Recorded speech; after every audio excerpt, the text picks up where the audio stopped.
Sebuah helikopter akan segera mendarat di markas besar militer kota Haka. Angin bertiup kencang gara-gara baling-baling yang berputar, tapi ribuan tentara yang berbaris di situ mempertahankan sikap sempurna mereka sebagai prajurit. Ini adalah momen istimewa bagi tentara-tentara itu. Mereka sedang menyambut kembalinya Sang Dewa Perang, Morgan. Sang Dewa Perang, kembali ke kota kelahirannya itu setelah memenangkan perang yang begitu sulit di perbatasan di utara. Ini adalah perang kesekian yang dimenangkan olehnya dalam beberapa tahun ini, dan itu semakin menegaskan posisinya yang penting di militer. Dan bukan hanya itu, rumor yang beredar mengatakan kalau Morgan pun terjun langsung ke barisan depan bersama para prajuritnya. Dan dia bisa mengatasi ratusan tentara musuh seorang diri. Terlepas dari rumor itu benar atau tidak, jenderal-jenderal senior di tubuh militer menaruh hormat kepadanya. Mereka melihatnya sebagai sosok ideal yang bisa memimpin institusi militer negeri ini di masa depan. Salah satu jenderal tersebut adalah Yuda, sesosok jenderal bintang 4 dengan kekayaan dan pengaruh yang luar biasa di negeri itu. Berdiri beberapa meter membelakangi ribuan tentara itu, Yuda menantikan turunnya Morgan dari helikopter. Setelah helikopter mendarat, sesosok pria mengenakan kaos lengan pendek dan celana jeans turun. Penampilannya sangat sederhana, kontras sekali dengan para tentara yang menyambutnya. Tapi, dari aura yang memancar dari sosoknya, siapapun tahu, dia adalah orang yang sangat istimewa. Hormat kepada Dewa Perang, teriak Yuda, ketika Morgan berjalan ke arahnya. Mengikuti Yuda, ribuan tentara di belakangnya itu memberikan hormat militer kepada Morgan. Saking banyaknya jumlah mereka, pemandangan itu bisa membuat bulu kuduk orang yang menyaksikannya berdiri. Morgan melangkah dengan tenang. Setelah cukup dekat dengan Yuda, dia berhenti dan membalas hormat mereka dengan santai. Yuda dan ribuan tentara di belakangnya itu menurunkan tangan mereka. Hening sejenak, lalu Morgan tersenyum. Dia dan Yuda pun berpelukan sambil saling menepuk punggung. Selamat atas kemenanganmu di utara, Morgan. Itu sungguh luar biasa. Memang hanya kau yang bisa memimpin pasukan untuk memenangkan perang yang sulit itu, kata Yuda. Terima kasih, balas Morgan. Singkat, meski tidak lewat kata-kata, Morgan menunjukkan rasa hormatnya yang tinggi kepada Yuda lewat sorot mata dan sikap tubuhnya. Dia memang berutang budi kepada Yuda. 7 tahun yang lalu, Morgan yang berstatus sebagai menantu sampah keluarga Wistara dijebloskan ke penjara atas 2 dakwaan palsu, memerkosa kakak iparnya dan mencuri perhiasan-perhiasan mahal ibu mertuanya. Yuda menyelamatkan Morgan, memasukkannya ke militer dan merahasiakan hal ini dari publik. Siapa sangka, karir Morgan melejit. Kini dia lebih dikenal dengan julukannya, Sang Dewa Perang. Seandainya masih hidup, saat ini Bobby pasti sangat bangga padamu. Dia memang tak pernah salah menilai orang, ucap Yuda. Bobby yang dimaksud di situ adalah Bobby Wistara, pria tua yang menikahkan Morgan yang bukan siapa-siapa dengan cucu bungsunya yang cantik jelita. Morgan pernah menyelamatkan Bobby dari para begal yang mengancam nyawanya, dan karena merasa berutang budi kepada Morgan, Bobby pun mengatur pernikahan tersebut. Ketika itu keputusan Bobby ditentang oleh hampir seluruh anggota keluarga Wistara, tapi dia bersikeras, dan karena dialah pemimpin keluarga Wistara ketika itu, pernikahan kontroversial itu pun dilangsungkan. Terima kasih, Jenderal. Lagi-lagi hanya itu yang dikatakan Morgan, tapi dari cara dia menatap Yuda, terlihat jelas. Morgan benar-benar berterima kasih kepada Yuda yang merupakan kawan baiknya Bobby ini. 7 tahun lalu, sebelum meninggal, Bobby memberi wasiat khusus kepada Yuda, yakni bahwa dia harus melakukan apapun yang dia bisa untuk menjaga Morgan jika sesuatu hal buruk terjadi padanya. Bobby tahu, jika dia sudah tiada, keluarga Wistara akan memperlakukan Morgan dengan buruk, dan memang itulah yang terjadi. Setiap harinya, selepas kepergian pelindungnya itu, Morgan harus menerima cacian dan makian dari keluarga Wistara, bahkan dia pun dipaksa melakukan pekerjaan-pekerjaan rumah yang menjijikkan seperti membersihkan toilet dengan tangan kosong. Tak jarang, Morgan ditampar dan diludahi oleh kakak-kakak iparnya, karena masalah yang sebenarnya sepele, dan belum tentu juga dia yang salah. Puncaknya adalah saat mereka menjebaknya sehingga dia terkesan baru saja memaksa masuk ke kamar salah satu kakak iparnya dan memerkosa wanita itu. Di hari yang sama, ibu mertuanya menuduh Morgan telah mengambil perhiasan-perhiasan mahalnya dan menjualnya di pasar gelap. Kenapa mereka sampai berbuat sejauh itu?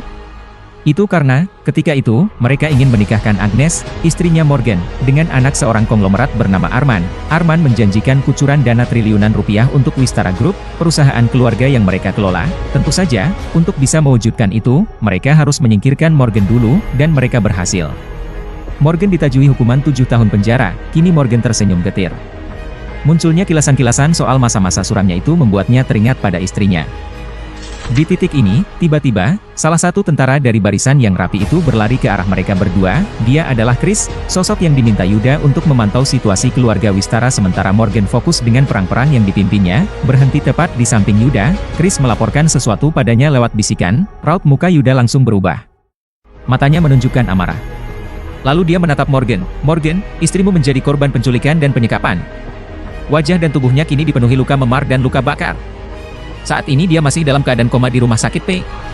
Ujar Yuda. Morgan mendengarnya dengan jelas. Dan seketika itu juga, suhu tubuhnya memanas. Jantungnya berdegup cepat dan kedua tangannya mengepal. Apa rencanamu, Morgan? Kalau kau butuh sesuatu, Chris dan pasukannya akan membantumu, kata Yuda. Morgan menatap Yuda sebentar, kemudian menatap Chris. Bawa aku ke rumah sakit P sekarang juga. Di sebuah ruang inap di rumah sakit P, salah satu rumah sakit terbaik di kota Haka. Nak Arman, kau tidak akan mengurungkan niatmu untuk menikahi putriku karena insiden ini, kan? Cepat atau lambat Agnes pasti akan siuman, dan dia pasti pulih. Arman, jangan sampai tragedi yang menimpanya ini membuatmu membatalkan kesepakatan bisnis kita itu. Yang pertama bicara adalah Melissa, ibunya Agnes. Yang bicara setelah Melissa adalah Joseph, anak keduanya Melissa. Mereka mengatakan itu kepada Arman, si anak konglomerat yang hendak mereka jodohkan dengan Agnes. Agnes sendiri saat ini terbaring koma di ruangan itu. Selang-selang terpasang ke tangan dan hidungnya, kondisinya memprihatinkan. Wajahnya yang semula putih dan mulus seperti putih salju, kini bagian kirinya penuh dengan luka memar dan luka bakar. Di tangan dan kakinya, juga bagian-bagian tubuhnya lain, luka-luka tersebut juga ada. Tenang saja, Tante, Joseph. Aku masih berniat menikahi Agnes, kata Arman. Mendengar itu, Joseph dan Melissa menghela napas lega. Tapi, karena kondisi Agnes sekarang seperti ini, ya. Aku paling hanya bisa memberi kalian seperempat dari yang kutawarkan tempo hari itu. Itu pun sebenarnya aku sudah berbalik hati, kata Arman kemudian, tersenyum licik. Joseph dan Melissa saling menatap, tampak kecewa sekaligus bingung. Dan mendapati reaksi mereka itu, Arman semakin melebarkan senyumnya. Memang ini bagian dari rencananya. Dia ingin menghancurkan keluarga Wistara karena mereka tak bisa juga memaksa Agnes untuk menerima pinangannya. Arman, tidak bisakah nominalnya dinaikkan lagi? Jika hanya seperempatnya, itu. Tidak bisa, Joseph. Itu pun aku sudah rugi. Kalau kalian meminta lebih, aku bisa saja membatalkan semuanya, potong Arman, menyilangkan tangan di dada dan menatap Joseph dengan angkuh. Di mata Arman, Agnes tak ubahnya benda yang ditawarkan keluarga Wistara kepadanya untuk sebuah kesepakatan bisnis. Sebelumnya dia memang pernah berkata bahwa dia bersedia mengucurkan setidaknya 4 triliun untuk Wistara Group jika Agnes bersedia menikah dengannya setelah suami sampahnya itu dipenjara. Tapi dia telah menunggu terlalu lama. Dan pernikahan yang diinginkannya itu masih belum juga terwujud. Dan melihat kondisi Agnes saat ini, dia tak yakin wanita itu bisa pulih menjadi secantik sebelumnya. Bagaimana, Tante, Joseph? Arman tersenyum angkuh. Dia benar-benar ingin menegaskan bahwa status sosialnya yang jauh di atas orang-orang ini. Joseph dan Melissa kembali saling menatap. Mereka tak terlihat senang. Tapi, apakah mereka punya pilihan? Saat ini, Wistara Group benar-benar sedang membutuhkan kucuran dana untuk bisa bangkit dari keterpurukan. Oke, Arman. Kami setuju. Yang penting kau tetap menikahi Agnes dan kita jadi satu keluarga, kata Joseph. Arman kembali tersenyum angkuh. Orang-orang ini benar-benar payah dan bisa dia setir sesuka hatinya. Tapi, Nak Arman, kau benar-benar akan menikahi putriku, kan? Kau akan menunggu sampai dia siuman dan pulih, kan? Tanya Melissa, khawatir. Arman menatap wanita paruh baya itu sambil mengangkat sebelah alisnya, lalu berkata, well, karena aku sudah menganggap kalian sebagai keluargaku sendiri, aku sebenarnya oke-oke saja kalaupun harus menunggu. Lagi pula, memang sudah dari dulu aku ingin menjadikan Agnes istriku. Sialnya, Agnes malah dinikahkan dengan si pria sampah itu. Sampai detik ini aku sebenarnya masih menyimpan keinginan untuk menginjak kepalanya dan meludahi mukanya. Orang miskin tak tahu diri sepertinya bahkan pantas mendapatkan yang lebih buruk lagi dari itu. Ketika mengatakan dua kalimat terakhir, nada bicara Arman meninggi, menunjukkan betapa marahnya dia kepada pria tersebut. Di titik inilah, seseorang yang sejak beberapa saat yang lalu sudah berdiri di balik pintu kini mendorong pintu itu ke dalam. Ketiga orang di ruangan itu serentak menoleh, dan seketika mata mereka membulat. Kau bilang kau ingin menginjak kepalaku dan meludahiku? Coba saja lakukan kalau kau berani. Tak lain dan tak bukan, seseorang yang baru masuk itu adalah Morgan. 7 tahun mengabdi di militer membentuk Morgan menjadi sosok yang berbeda. Kini dia tampak gagah, penuh percaya diri, dan berwibawa. Kalau saja Morgan melakukan operasi plastik pada wajahnya, mereka bertiga tak akan mengenalinya. Kau? Apa yang kau lakukan di sini, menantu sialan? Seram Melissa, kau benar-benar tidak tahu malu dan tidak tahu diri, Morgan. Setelah hal menjijikkan yang kau lakukan 7 tahun lalu itu, masih bisa-bisanya kau menampakkan batang hidungmu lagi di hadapan kami. Sambut Joseph. Morgan menatap kedua orang itu bergantian. Lalu dia menatap Arman, kemarahan terpancar jelas dari matanya, dan Arman yang merasakan itu refleks mundur selangkah. Kemudian, Morgan menatap Agnes. Melihat istrinya dalam kondisi seperti itu, mendadak dadanya terasa sesak. Apa tujuanmu datang kemari, menantu sialan? Tak akan kubiarkan kau mengacaukan hidup putriku lagi. kata Melissa, dengan cepat memosisikan dirinya di samping kiri Agnes. Joseph, sementara itu, memosisikan dirinya di samping kanan Agnes, menghalangi Morgan sehingga dia tak bisa lagi melihat wajah istrinya itu. Aku peringatkan kau, Morgan. Kalau kau bertingkah macam-macam, aku akan mengerahkan anak-anak buahku ke sini untuk meringkusmu dan menyeretmu keluar. Aku serius dengan apa yang kukatakan, ucap Joseph. Joseph kini seorang polisi dengan pangkat yang lumayan tinggi. Kerap kali, dia memerintahkan anak-anak buahnya untuk melakukan sesuatu untuknya, padahal itu sama sekali tak ada kaitannya dengan tugas utama mereka sebagai polisi. Karena itulah, meski Morgan kini terlihat berbeda, Joseph berani mengancamnya, ibu mertua, kakak ipar, lama tak jumpa. Tapi aku kesini bukan untuk bicara dengan kalian. Aku kesini untuk menyembuhkan istriku, kata Morgan. Beberapa detik, tak ada yang mengatakan apapun. Lalu Arman tertawa. Dia tertawa lepas sekali sampai-sampai kedua matanya berair. Kalian dengar itu, Tante, Joseph? Si sampah ini bilang dia datang untuk menyembuhkan Agnes. Memangnya dia pikir dia siapa? Dokter? Tabib? Cibir Arman. Heh, Morgan, cobalah kau bercermin. Kau ini mendekam di penjara 7 tahun. Sekarang kau sudah bebas? Oke. Tapi lantas apa? Kau pikir apa yang bisa dilakukan seorang mantan narapidana sepertimu? Kau ini sampah, Morgan. Dan meski 7 tahun telah berlalu, kau tetap sampah. Bisa-bisanya kau sesumbar mau menyembuhkan Agnes. Kalau kau tak sedang bercanda, kau pasti sudah gila. Begitulah Arman mencercanya. Dia mendapatkan keberaniannya setelah melihat Morgan tak bisa membalas ketika diserang Melissa dan Joseph, tetapi dia salah sangka. Morgan tak membalas bukan karena dia tak bisa, tapi malas. Dia tak melihat itu penting, namun, lain halnya dengan cercaan-cercaan Arman barusan. Orang ini dulu berkali-kali menawarkan diri untuk melamar Agnes, padahal Agnes jelas-jelas adalah istri sahnya. Dulu mungkin Morgan lebih memilih diam atau menghindar, tapi tidak kali ini. Dia pun mendekati Arman, menatapnya dengan dingin. Tadi kau bilang akan menikahi Agnes, padahal dia masih istriku. Dan dari kata-katamu tadi, istriku yang berharga ini di matamu tak lebih dari sebuah barang rusak. Kau sadar dengan apa yang kau katakan itu? Ketika Morgan mengatakannya, suaranya terdengar berat dan menekan, membuat Arman merasa terancam. Tapi, demi menjaga harga dirinya, dia berusaha menunjukkan kalau dia tidak takut. Memangnya salah apa yang kubilang itu? Separuh muka Agnes penuh dengan luka memar dan luka bakar. Ibarat barang, dia saat ini dalam kondisi rusak. Apa yang salah dari, plak, belum juga Arman menyelesaikan kalimatnya. Dia sudah terhuyung-huyung akibat terkena tamparan Morgan. Melissa dan Joseph tercengang. Mereka tak pernah menduga Morgan akan berani menampar Arman. Kakau, berani-beraninya kau menamparku. Kau tahu kan siapa ayahku? Dengan apa yang kumiliki dari ayahku, aku bisa menghancurkan hidupmu sampai kau menderita seperti di neraka. Ancam Arman, plak, satu tamparan lagi.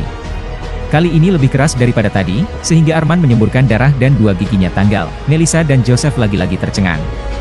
Mulut mereka terbuka lebar seakan-akan dagunya akan jatuh. Sekali lagi kau menghina istriku, bukan hanya gigimu yang terlempar ke lantai, tapi juga tangan dan kakimu.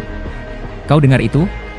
Desis Morgan, berjongkok di depan Arman yang tersungkur. Arman merasakan kengerian yang luar biasa. Saat dia menatap Morgan, dia seperti melihat sesosok malaikat kematian. Saking ketakutannya dia, celananya sampai basah karena air kencingnya sendiri. Morgan berdiri.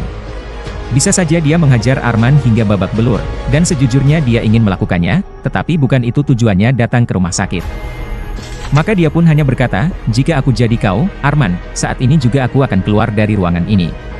Arman awalnya tak merespons, hanya menatap Morgan dengan ketakutan terlihat jelas di matanya, lalu dia bangkit dan mengambil 2 giginya yang tanggal. Awas kau, Morgan.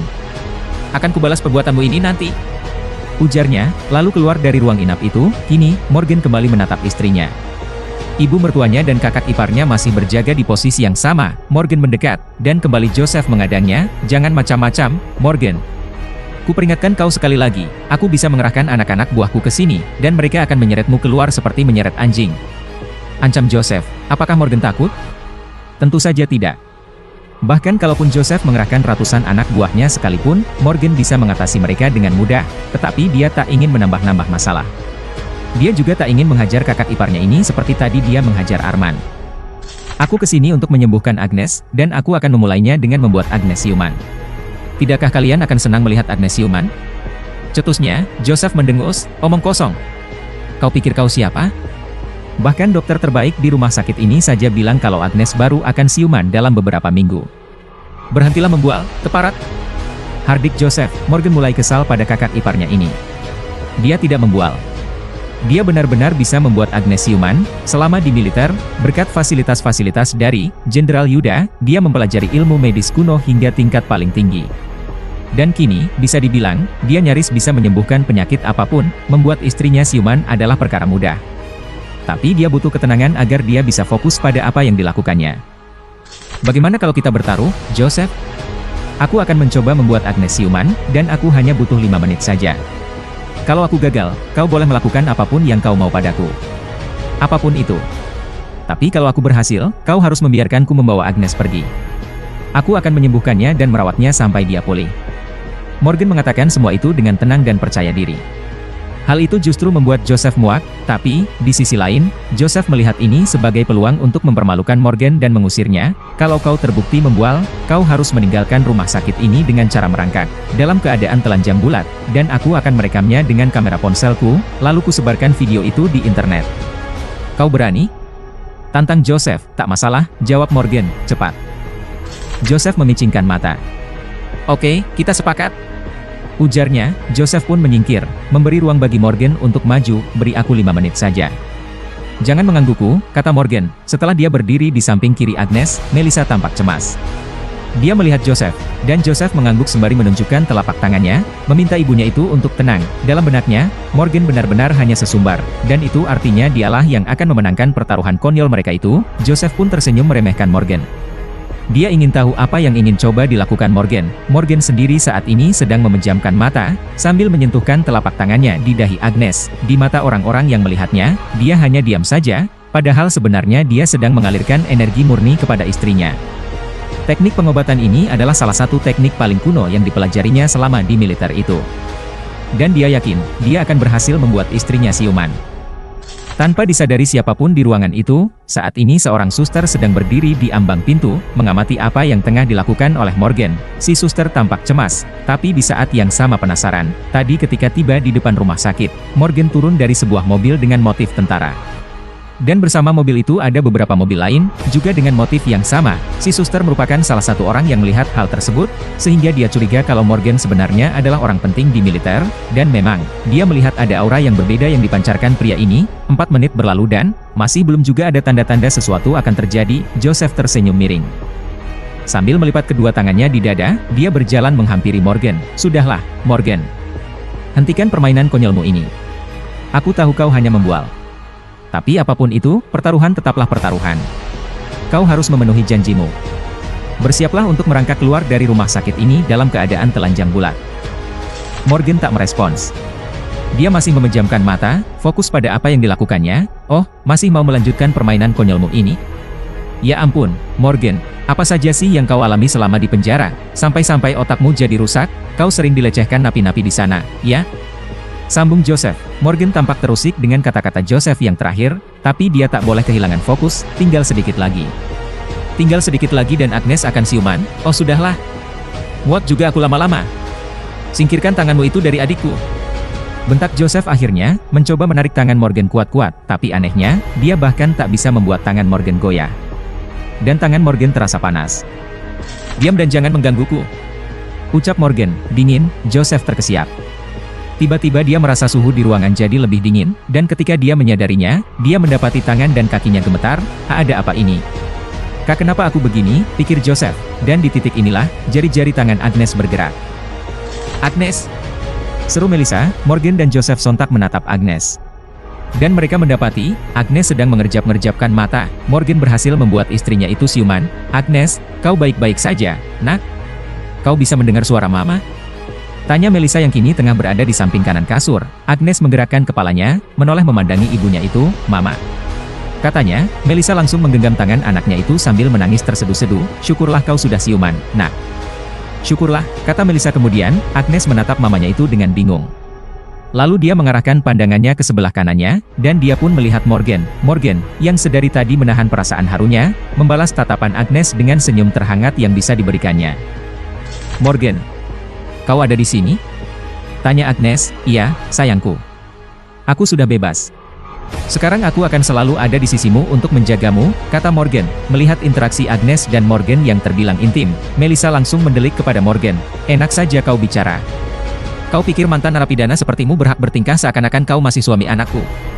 Jangan mimpi kau. Cecarnya, Morgan menatap Melissa dengan jengkel. Kalau saja wanita ini bukan ibu mertuanya, dia mungkin sudah menamparnya. Dengar ya, sampah. Hukumanmu mungkin sudah berakhir, tapi bukan berarti kau bisa kembali ke kehidupan kami. Kami tak sudi menerima mantan narapidana sepertimu. Dan sebaiknya kau segera tanda tangani dokumen perceraian yang kami kirimkan ke penjara itu. Mau sampai kapan kau keras kepala? Hah? Ceraikan Agnes, supaya dia bisa cepat-cepat menikah dengan Nak Arman. Dia jauh lebih pantas menjadi suami anakku ketimbang sampah sepertimu. Morgan merasakan sesuatu bergejolak di dalam dirinya, secara terang-terangan dan kasar, di hadapan istrinya, ibu mertuanya mengatakan semua itu, aku tak akan pernah menceraikan Agnes. Tak akan pernah? Kata Morgan, tegas, menatap ibu mertuanya itu dengan tajam, kau. Dasar menantu sialan. Kau selalu saja menjadi masalah bagi keluarga Wistara. Seharusnya ayah mertuaku tak pernah menikahkan putriku dengan sampah sepertimu. Seharusnya kau mati membusuk di penjara. Bentak Melissa, sambil menonjok-nonjok lengan Morgan, Mama. Jangan. Ucap Agnes, mengangkat tangan kirinya dengan susah payah, perhatian Morgan dan Melissa kembali tertuju pada Agnes. Melissa perlahan menurunkan tangan Agnes, memintanya untuk diam, kau istirahat saja dulu, anakku. Kau pasti masih lemas, ucapnya pada Agnes, lalu dia menatap Morgan lagi. Pergi kau dari sini. Keberadaanmu di sini mengganggu putriku. Bentaknya. Morgan mendengus. Bukankah Melissa tadi melihat sendiri bagaimana dia berhasil membuat Agnes siuman? Bisa-bisanya kini dia malah diusir, apa yang terjadi di sini? Seorang pria berkacamata mengenakan jas putih memasuki ruangan. Dia adalah Herman, dokter yang menangani Agnes semingguan ini, di belakangnya seorang suster mengekornya. Dia adalah si suster yang tadi sempat berdiri di ambang pintu mengamati Morgan yang sedang mengobati Agnes. Kau. Bukankah kau si pencuri dan pemerkosa itu? Apa yang kau lakukan di sini? Cecar Herman, menatap Morgan seperti menatap musuh. Herman telah menjadi dokter pribadi keluarga Wistara selama belasan tahun.